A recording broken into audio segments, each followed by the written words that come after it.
ball came out. Springfield has the ball.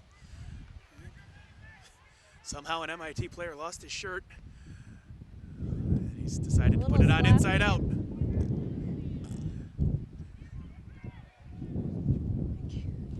Looks like there's a little bit of confusion. Springfield is waiting for the advantage, and they currently Springfield has the advantage, so they're allowed to play out this penalty. See if they can get more than 10 meters. If they can gain some ground. Now, how long the advantage is played is to the discretion of the referee. Right. I'm sure you didn't hear it at home, but he just yelled out advantage over, meaning that Springfield has gained enough of an advantage to cancel out the penalty, and we play on.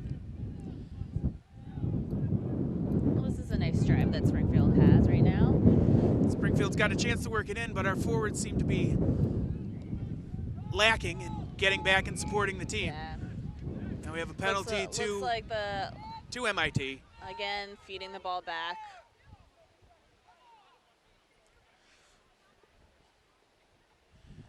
We're going to have a minute here as we fix some equipment for the MIT team. He was wearing his shirt inside out after it got ripped off. I don't know if that's one of their tactics, trying to use the white inner part of the shirt to trick him. I got a good feeling it's not true, though. Going to, again, kick off of this penalty. The Springfield wings will guard the sidelines so as to not allow the ball to go out of bounds, and looks like they're going to keep it in. Springfield kept the ball from going into touch. All right. They caught it, but they weren't able to secure the ball. It went into touch off of Springfield, making it a MIT lineout. 7-0 here in Springfield. MIT ahead. One converted try to nothing. Great. Springfield's in white, MIT's in maroon.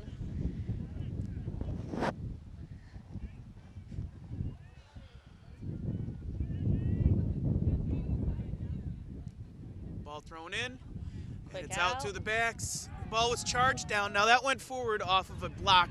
Now that does not count as a knock-on. All right, the kick was blocked, called a charge down, not considered a knock-on. Yet another charge down. Looks like there's a little bit of hands going on in there. That ruck got a little bit sloppy. Referee's choosing to settle it down. It didn't look like it was coming out, so I believe we're going to be going into a scrum here. Attacking is no. There was a knock-on in that ruck, and it's a scrum down to Springfield. Looks like they're in the middle of the field, so we're going to have a split back line. Now the back line consists of a fly half, a inside center, an outside center, 2 wings, and a fullback. And they're usually the more speedier members of the team because they get the ball out in open field play. Scrum half takes it into the inside center. Oh, ball out the back of the tackle.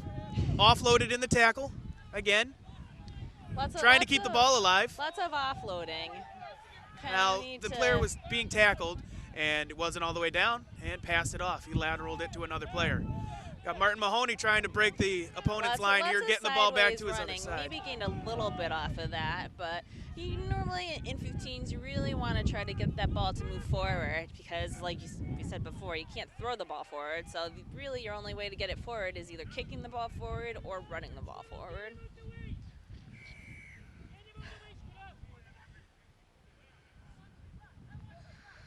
Looks like the game's getting a little heated. Close matches tend to do that. And remember, this game has a lot of playoff implications. All right, both teams are fighting for the top of their division. Right now, currently tied for second place in NERFU. That's the New England Rugby Football Union. Right. Division 3. So trying to, the top 2 teams get to go make it to the playoffs. We got to try and work it so that one of these teams will be playing a little later in the season. Yeah. Now, NERFU, like Scott said, is the New England Rugby Football Union. That they play under USA Rugby, and it's a nationally based program. And rugby is actually the fastest growing sport in America right now. Big push off that scrum for Springfield, but MIT was able to get it out. A sloppy offload. Springfield picks up the loose ball. Out to the outside to David Pinter, who's taken into touch. The flag is up. will have a line out to MIT. Rugby is growing real fast. Yeah. It's easy to grow when you're starting from nowhere. True. Not a lot of youth programs Yep. to start with, but it is growing in popularity. Yep. It's a big international sport behind soccer, football, if you want to call it. Springfield does have a men's program, a women's program, and a under-19 boys program, and they're always looking for new players. No experience needed. All right, the ball went directly into touch from in front of the 22. The lineout's going to be to Springfield, back about a yard or so in front of the 22-meter line. Right. Now, even if the ball is brought back past the 22-meter line, if the lineout happened in front of the 22, then that's still considered in front of. So the initial play, the initial set piece would have to be behind the 22, or the initial play by that team would need to be behind the 22-yard line. Ball was dropped by Dan Lancourt, bringing it in strong. Referee's playing an advantage to MIT for that knock-on. They brought the back ball behind the 22 again, but chose to run it out this time. And as soon as I say chose to run it out, he kicks it away. Our fullbacker is there to recover it and knocks the ball on in the retrieve. Looks like their coach is a little upset about what they're sloppy playing right now. Coach Vic Thomas of Ruggers.com has been a part of the Springfield Rugby Club for over 20 years as a player, and now more recently as a coach, and more importantly as a great guy. Yeah. Oh, that's cute, isn't it? You're right. Hopefully that'll get me a discount at the store. We'll see.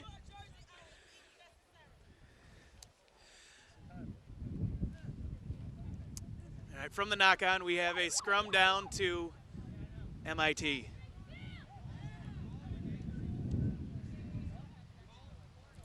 Big drive from Springfield, but the ball still comes out on the MIT side. There is a penalty, however, to Springfield. Does not show what the penalty is, but there's a number of things that could have happened in that scrum down. Probably some dangerous playing going on. I was thinking somebody might have let go early. Let go early. Yeah. From the scrum. Have to be bound down until the ball comes out. Tony finds touch just on the MIT side of the 50-yard line. We'll have a line out to Springfield off the penalty. Now the ball's away. Another opportunity to tell you that about the growing Springfield Rugby Club. A couple years ago, it was just a men's club. However, we incorporated a women's club. That's where Susie is. Yes. Where it's from, the captain, I might add. We've also, at one point, had a under-19 girls program, which the Springfield Rifles would love to start up again, but we're lacking in interest right now. As well as there was a U19 boys team that, now you don't have to be a resident of Springfield to play. No. They draw from all surrounding towns. Even, I know myself, I'm coming from Connecticut, so we've got a lot of players coming from a lot of different areas. Yep, northern Connecticut, western Massachusetts.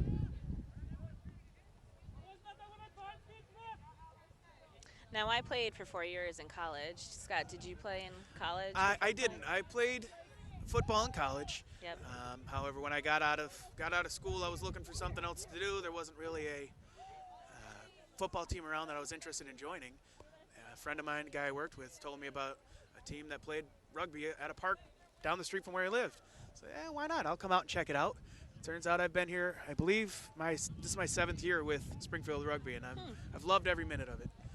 That's great. From the first day, they made me feel at home here. So it was really nice. That's one of my favorite parts about rugby is the camaraderie of the teams. Right. You can you can have common sports interests like soccer, football, but when you have common interest in a sport like rugby, it's a little more unique and you feel a little more like family. You don't really fall into rugby by accident. It seems to be a conscious choice for many people because they want to do something different or find a different way to express their athletic abilities. Outside Brian Costello bringing the ball up past halfway, offloads to Martin Mahoney, tackled, sets the ball back for the ruck. Scrum half picks the ball up. Brought into Justin Brutus Krasner. All right, Dan Lancourt dumps the ball off. Oh, it looked like it went straight down to me, but he's calling it a knock-on. Dan doesn't seem to be too happy with himself. And he's going to hate me for saying something about that. A couple of men down. Taking a breather. So we got a scrum down, 2 MIT off that knock-on.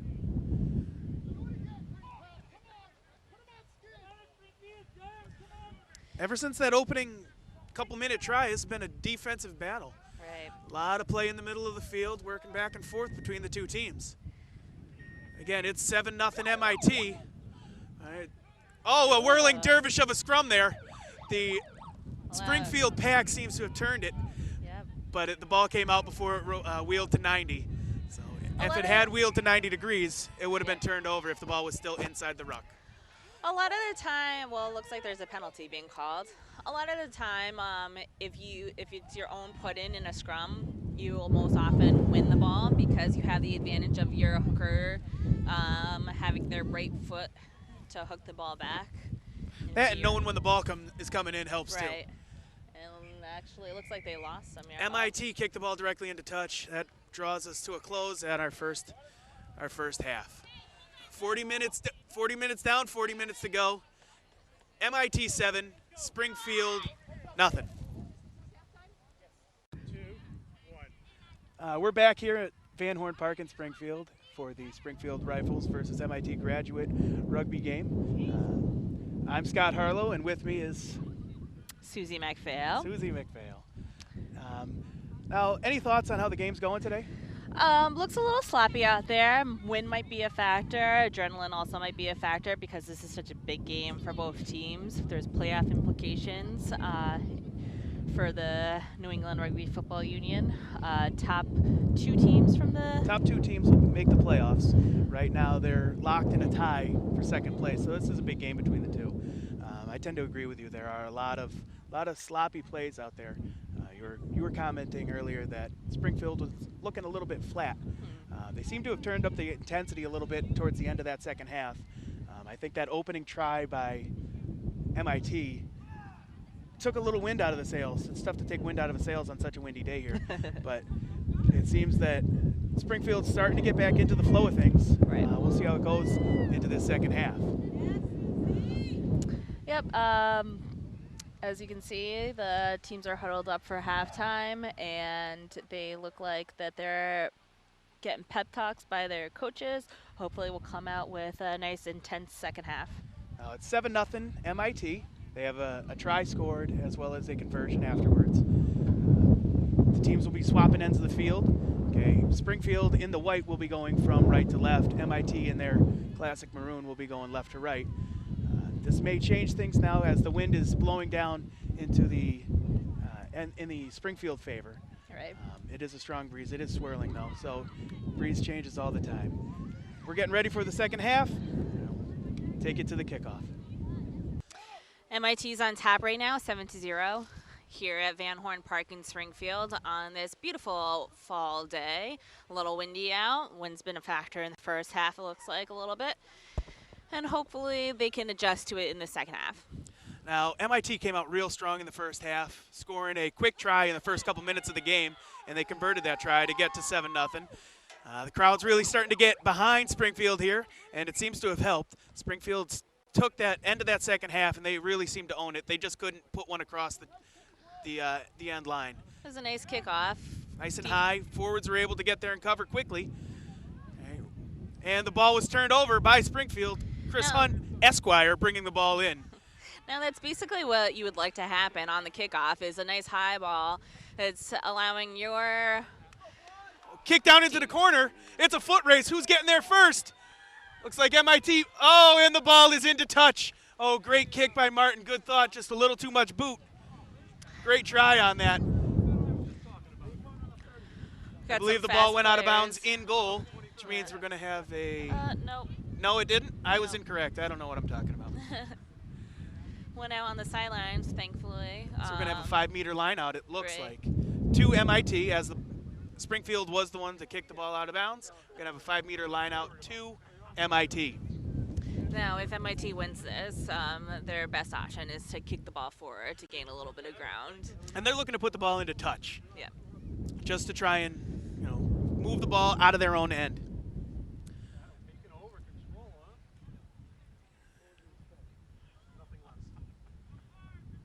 The hooker calls out his signals.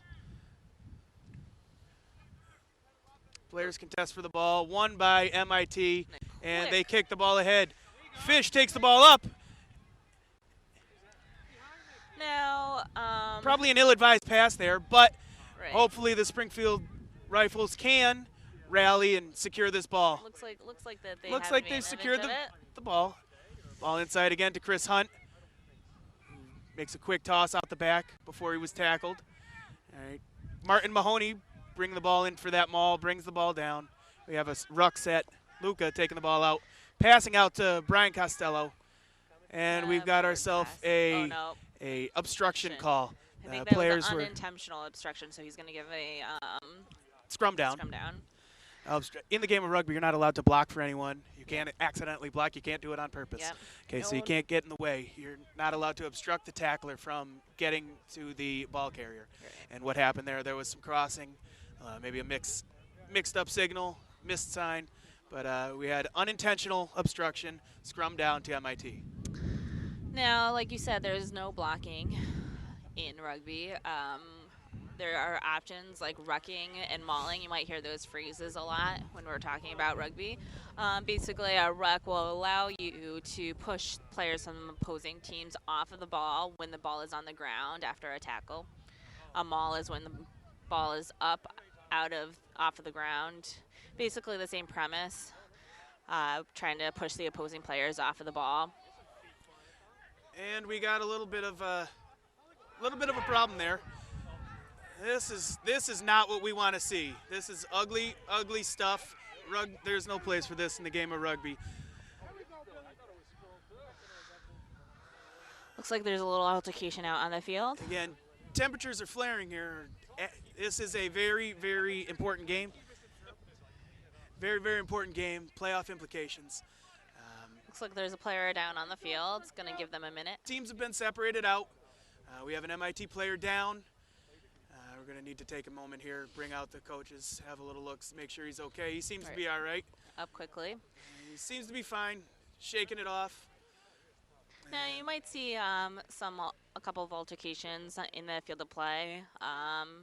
Like you said, temperatures rise during the game. Getting a little heated. Yep. But it's nice to know that after the game, you have something in common like rugby. You're able to socialize after the game and really come together in a fun event. What happens on the field generally stays here. After the game, the two teams will get together, go down to a local establishment, have a couple of pops, have a little bit of food, maybe sing a couple songs, and have a good old time together. What happens here is done. It's left here. Right. Which it's another beautiful part of the game. It's contentious, highly contentious, and yet when it's over, that's exactly what it is, over. Yep. So now we got a scrum down to MIT. Not sure what the call was. I believe the ball wasn't coming out of the ruck, so he's giving it to the attacking team. The ball's out of the back of the scrum, kicked ahead by the MIT scrum half, fielded by David Pinter, who chips the ball ahead. He hustles down to try and get his team onside. Looks like it's going into touch. Oh, kicked ahead. That was sloppy handling by the MIT, I believe it was number 8. Now because brought in by Springfield, and it's going to be a 22-meter dropout. We're restarting the game with a drop kick because it was brought in by Springfield. However, if it was brought in by MIT, we'd be looking at a 5-meter scrum. Yep. Look at me, knowing rules and stuff. I thought you were the rules official. I know. So we're restarting our game, just like a kickoff from the 22, fielded by Karowski, who loses the handle on it. And another handling error brings us to another scrum down. Seems to be a common theme today. Yep.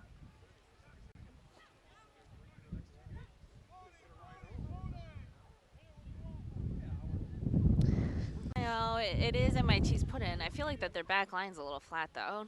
So what you want to see is more of a diagonal line, Right. called a nice steep shape to that line, so that way when they're making their passes, they can run onto it. Now that was a strong scrum from Springfield, really driving them off, but it didn't call call it for going 90. Yeah. I believe the ball is secured by Springfield. Now, as you can see, there's a player down in the back, but unlike any other sport, they're not going to stop play. Play on. We got another Springfield player down as well. Player tackled.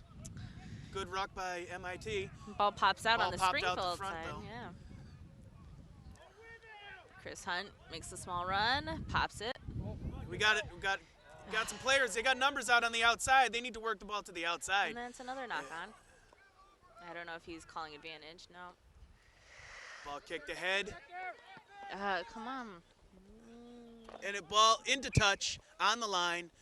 Ball touches the line. It's out of bounds. Yep. Should go to Springfield. Should go to Springfield. Though our touch judge, Ryan Haley, he did indicate that the ball was going to MIT.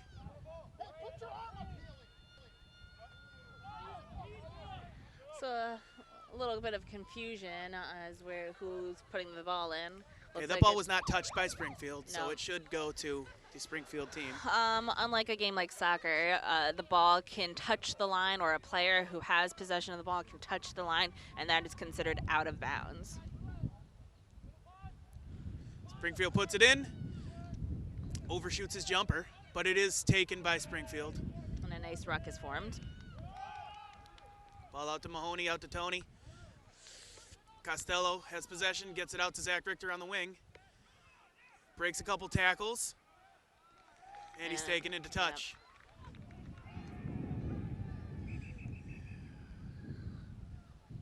Getting a little feisty over there. Not really sure what happened. Yeah. It is a close game. 7-0 here, MIT ahead. They had one early try. It's been back and forth the rest of the game. No one able to cross over that and touch down across the line. Springfield in white, MIT in maroon. Looks like MIT is currently the attacking side. MIT's got the ball, getting ready to put in. Now we got a better angle on their back line again. However, they do still seem to be coming up a little bit flat. Missed tackle there. Gives MIT a little bit of room. MIT sets the ruck, gets the ball out quickly. Chip down into the corner. Fielded by Pinter, who kicks the ball into touch. That was a nice kick by David Pinter to clear his lines.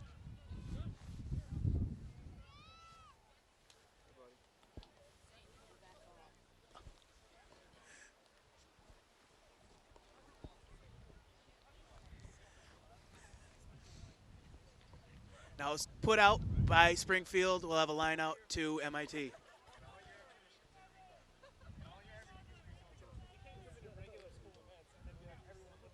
Goes to the front of the line out, taken by the number 8, put into touch by Fish. Nice tackle by Fish, puts him out.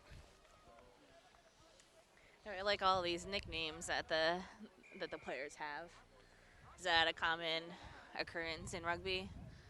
Well, anytime a group of guys get together, they tend to give themselves a bunch of stupid nicknames, but I believe that nickname comes, he was a fisherman at one time, not just a recreational, but a commercial fisherman. Oh. So, yeah, I mean, Dan Karowski, number 5 for Springfield, he's commonly called Squirrel.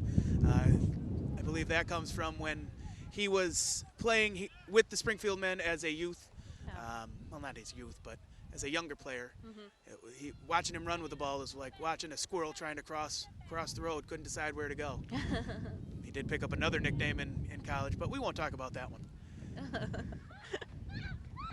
Springfield puts the ball in, tipped by MIT. MIT steals the line out. So are there no good nicknames on the ladies' team, Susie? Oh, I'm sure there are. I do not personally have a nickname. A lot of our nicknames really have to do with the players' names themselves. Understood.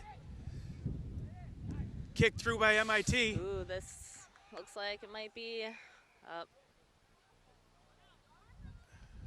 Not sure what the call is. We do have a penalty to Springfield, however. I think my guess would be that they are playing the man off of the ball. So he didn't have the ball. He wasn't allowed to make contact with him to slow him down from getting the ball. Yep. Okay. Springfield chose to kick for touch, moving the line out just outside their own 22.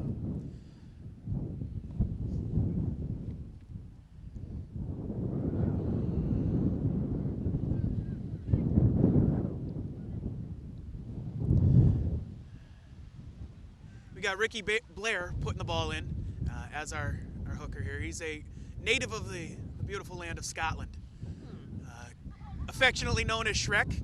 If you can't figure that one out, well, I can't explain it to you. Rugby's a big sport in Great Britain. Well, the game originated in England, but it spread throughout the world. It's really common in New Zealand, Australia, South Africa, just not so much here. However, I can proudly say that the last time rugby was in the Olympics, the United States came out with the gold medal. Right. However, I think that was in 1920.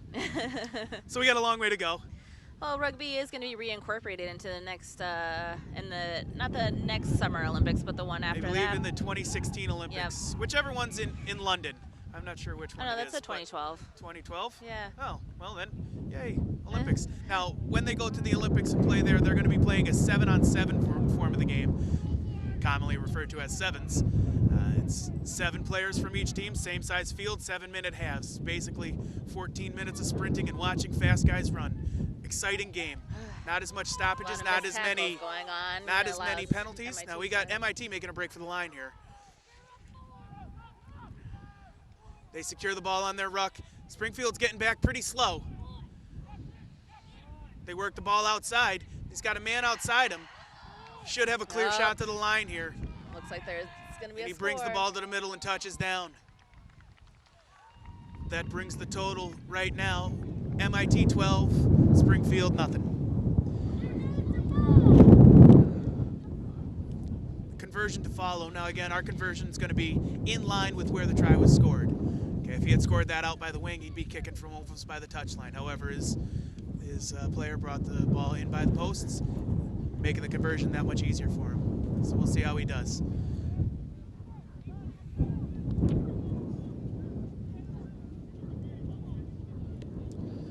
Honestly, on that one, it looked to be a little bit of laziness on the Springfield side. Players coming back a little bit slow to get up, slow to get back on that defensive line. However, MIT did recycle the ball quickly and get it out to the outside, which gave them that advantage to work into the, get themselves into the try zone.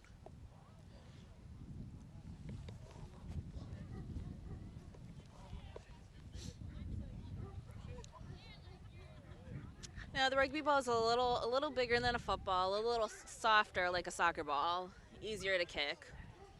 It's a little more rounded. Yeah. It's kind of the ugly baby of a football and a soccer ball, I think. The conversion's up, and it is through, putting the total to 14-0 MIT. We bring it back for the kickoff. Ball's away right now, so we got a moment to talk about the teams here in Springfield. We've got a men's team, a women's team, and a U19 program for high school athletes. Right. Looking to.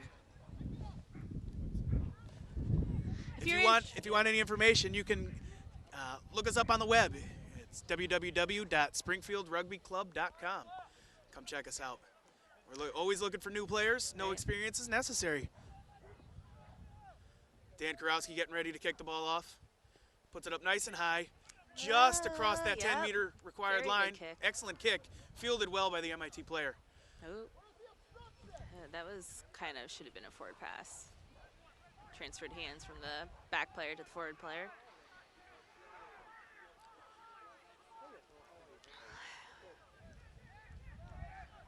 Ball comes out on the Springfield side. Not really sure how that happened, but I'm sure Springfield will take it. They need everything they can get right now. A little stronger. MIT comes with a very, very good counter ruck. Picked up by Dan Lancourt, brought into a ruck.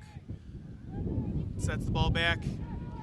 Bill Welch brings the ball out. Tony kicks it down the field, sneaks it past the fullback, picks it up and clears his own 22 directly into touch. The ball is out of bounds.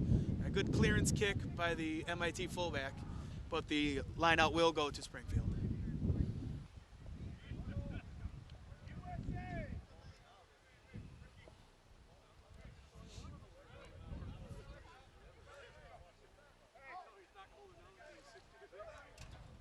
Now the Springfield hooker is going to throw the ball into their side. That Called the hooker because he hooks the ball back in a scrum. That hooker was number 20, Ricky Blair, our Scottish immigrant, affectionately known as Shrek. Signal's called. Come in, tosses up. Does not look Didn't like look straight to me, yeah. and that's the call. Now he's calling a knock-on, which is going to be a scrum down to MIT. Now, I don't know about you, but I didn't think that came in straight, seeing as how it came in behind the Springfield I don't line. think so either. Well, he did call it, end up calling it not in straight. Okay. And MIT opted for the line out. I think that was the right call. Both teams have to have an equal opportunity to try and win the ball. However, the throwing team has the advantage because they know where it's going to go, how far they're going to throw it, and when they're putting it in. The ball stolen by Billy Welch. Strip him. A maul has formed. Ball set. Up on John the Polanski and Squirrel Karowski trying to work the ball back to Luca. Player in the offsides position. MIT's players are entering in from the backside. There is a penalty for entering in from the wrong side. I stand corrected. Not sure what the penalty's for. I think that maybe they were holding